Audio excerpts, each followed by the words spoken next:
This mentions something I call the fatal flaw in humanity. We want certainty, but God offers free will. That means our actions affect the outcome. MAN 18:3. I have faith, though not without doubt. Yet I am not dismayed. I can see that to progress man needs both. For he who has but one unleavened with the other is easily misled. Though no sign has ever been given me, I am not cast down. For I have known one who has enjoyed the full splendor of inner vision and the communicating ability. Where do we differ, he and I, in your sight?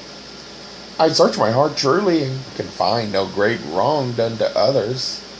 What small wickedness I have committed have been done in hot-headed haste, or while led astray by strong drink, or in thoughtlessness. I have never willfully done harm to another fellow being. MAN 18:4. What is there in man that sends his thoughts afar, seeking the unknown? Who first struck the spark of life and sent it forth on its mission to fill the earth with its glorious burning flame? My pen sets down these words, and behind the pen is my hand. Behind the hand are my heart and will, and behind them, my loving spirit. What stands at the other end of the chain? Reaching upward from these words, can it be that man is unable to see you are the directing power within his thoughts? Because his thoughts are themselves within you. Is it that the within cannot see the without? Though the without sees the within, are my thoughts in a tangled skein which I lack the ability to unravel? Though not a scribe, I write because my father wrote, yet I am not a learned man. Can it be that things hidden from me are known to other men? MAN 18:5. Whatever directs the thoughts of men does not leave them free from doubt. It arises strongly when a man dies, for some say he still is, while others say he is not. Which, oh my God, is true? Teach me. Let me know that I may tell it unto all men. Is there an inborn thing in man which never dies? Is there an everlasting part in men, or are they all heirs of decay? Men seek assurance and are told to have faith. They want a substantial God they can see, and therefore make an idol of wood or stone. Can this be so very wrong? Men need a rule of life, something in which they can repose absolute trust. They want sincerity and love. MAN 18:6. I cannot blame you, my God, if you have turned your back on men, for they have deserted the path of righteousness shown them by the men of olden times. Truth is with us no more, and men choose the pleasant paths of ignorance in preference to the more austere and profitable one. The pure worship which once filled this land and guided its people has fallen prey to greedy and ambitious men. Its cornerstone is no longer the rigorous life of devoted service, which brings its own revelation. Its centerpiece is no longer the dark chamber of austerity, where great spirits sought the light, but the pomp of elaborate but empty ceremonial and futile sacrifice. It is the thing of well-organized but barren ritual, the perverted tool of unscrupulous priests. The temples have become refuges for those who seek to avoid the trials of life.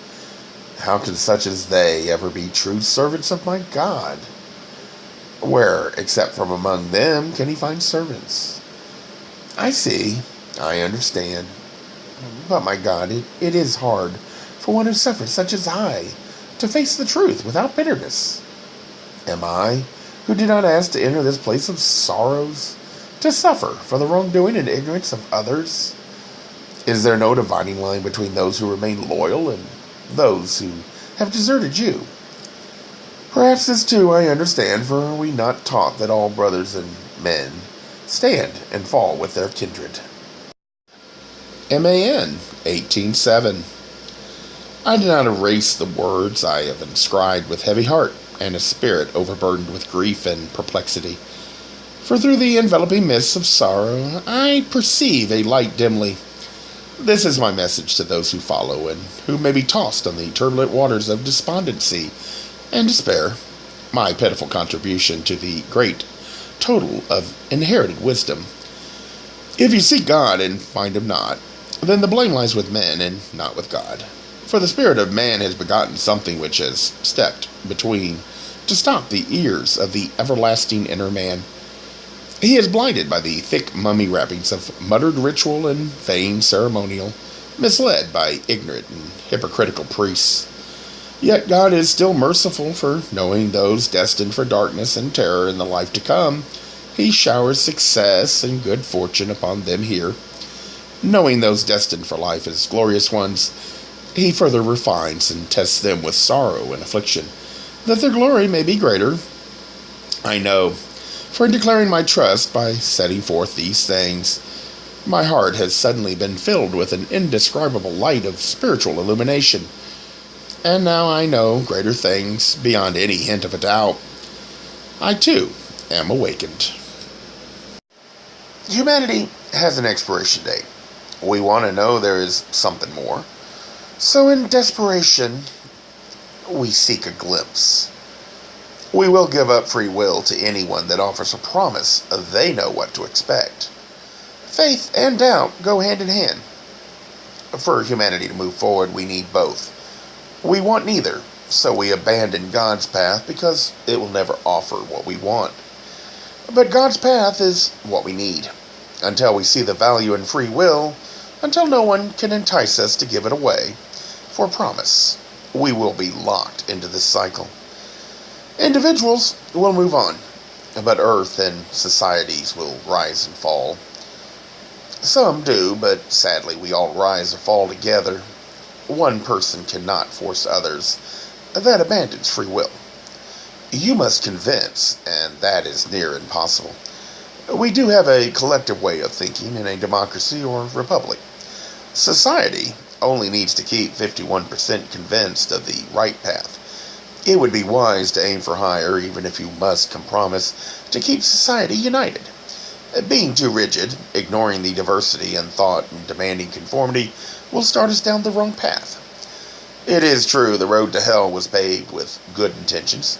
We must learn this lesson or society will always fall into a never-ending cycle of sliding to extremes.